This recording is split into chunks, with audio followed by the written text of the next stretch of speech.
ওটা কি? এটা কি? এটা এটা কি? এটা এদিকে ওদিকে কি?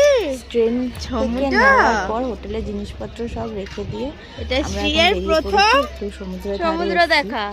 অনেকগুলো কাজ হাতে নিয়ে এসেছি এখানে দীঘায়, কারণ আমাদের ডিসেম্বর মাসে একটা ট্রেনিং ক্যাম্প আছে। হ্যাঁ করে দেখে এখানে আসা তুই চান চান করবি?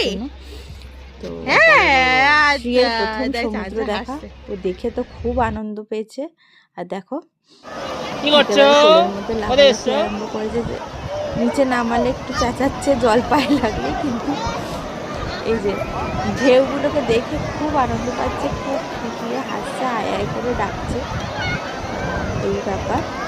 কিন্তু আজকে তো আর চান টান কিছু হবে না, দেখা যাক কালকে যদি সুযোগ হয় করবো, কারণ অনেকগুলো কাজ সেগুলো শেষ করতে হবে, সেটাই মেন উদ্দেশ্য। তো যদি কালকে না চান করতে পারি, আমি পার্টিকুলারলি চান করার জন্য একটা দিন থাকবো, আরও এক্সটেন্ড করবো। আমাদের দুদিনই চলে যাওয়ার কথা, হোটেলে দুদিনের জন্য বুক করেছি, তাও কথা বলা আছে যে যদি আমাদের না হয়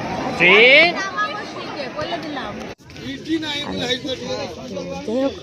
কাজ করতে করতে দেখো অলরেডি সন্ধে হয়ে গেছে, তা আবার আমরা খেয়ে দিয়ে ওখানে কাজগুলো শেষ করে এখন সন্ধ্যেবেলা আবার একটু সমুদ্রের ধারে বেড়াতে চলে এসেছি। আর প্রায় রাত্রি 10টা বাজতে যায়। আর দেখো বোধহয় কি যে টানছে এখান থেকে কে জানে, আমরা কিছুই বুঝতে পারছি না। কেউ বলছে মাছ, কেউ বলছে নৌকা, জাহাজ, মাছের ধরার যে নৌকাগুলো ওইগুলো ধরে টানাটানি করছে, টেনে পাল লাগাচ্ছে। এবার কী যে করছে কে জানে, বুঝতে পারছি না, কিন্তু এদিকে সুইপ হা করে তাকিয়ে আছে ওইদিকে। ওই ব্যাপার। আর দেখো তারপরে ঘুমিয়ে পড়েছে, আর আমরা হোটেলের দিকে যাচ্ছিলাম, যেতে যেতে দেখি জগদ্ধাত্রী পুজোর ভাসান হচ্ছে। আমরা নিশ্চয় জগদ্ধাত্রী পুজোর ভাসান ছেড়ে এখানে এসেছি ঠিকই, পুজোর একদিন ঘুরেছি সবই। তো দেখো তাও মা আমাদের এখানেই ভাসান দেখতে দিল, আর ব্যান্ড বাজা দিয়ে খুব সুন্দর করে ভাসান হচ্ছে।